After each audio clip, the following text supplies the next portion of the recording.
Good day, everybody. Good day. Happy St. Valentine's Day. It is Wednesday, February 14, 2018. I'm David Guerra. And again, we're talking about efficiency in the workplace. Big, huge. It's huge. Communicate effectively, constantly, effectively communicate. And consistent communication. Make sure that the lines of communication are open all the time.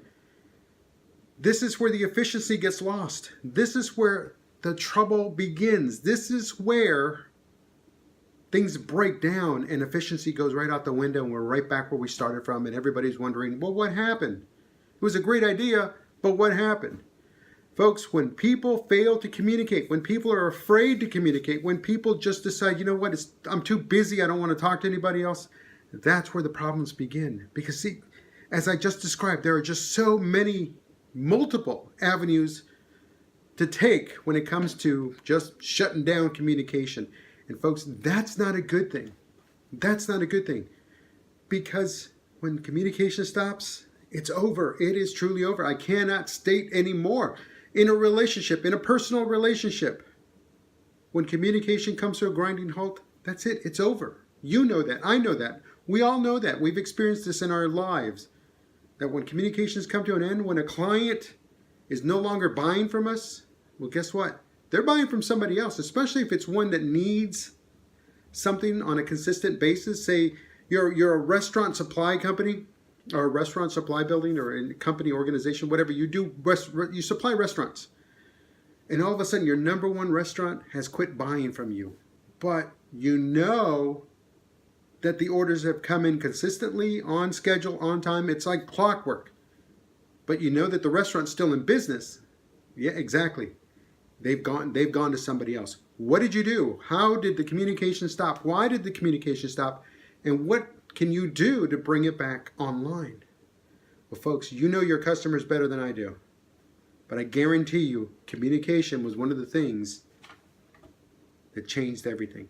Maybe they saw a different price. You changed your prices and they didn't like that. But they didn't tell you. They just went to somebody else. Well, obviously you can't read minds. But what you can do is reach out to them and say, hey, we've noticed you haven't placed an order in several months. Everything okay? You guys doing all right? Can we help? What can we do? And the same goes for anything else. Office supplies, lawyers, real estate agents, pharmacies, so anything and everything, any business, video duplication services, anything.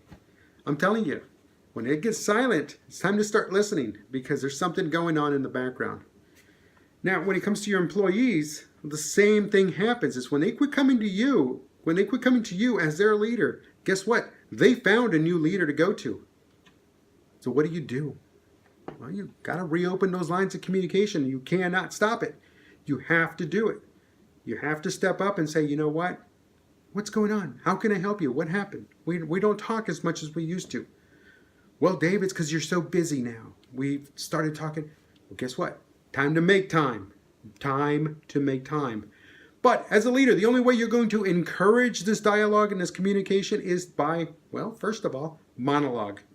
Monologue first. You set the standards. You convey the standards to your people, to your clients, to your stakeholders, to everybody. Then, and only then, do you encourage dialogue. So again, set the standard, talk to everybody, ensure that everybody understands it, and then encourage dialogue. Two-way dialogue. That's the only way it's going to make it happen. Folks, I'm Dave Guerra. I will talk to you tomorrow.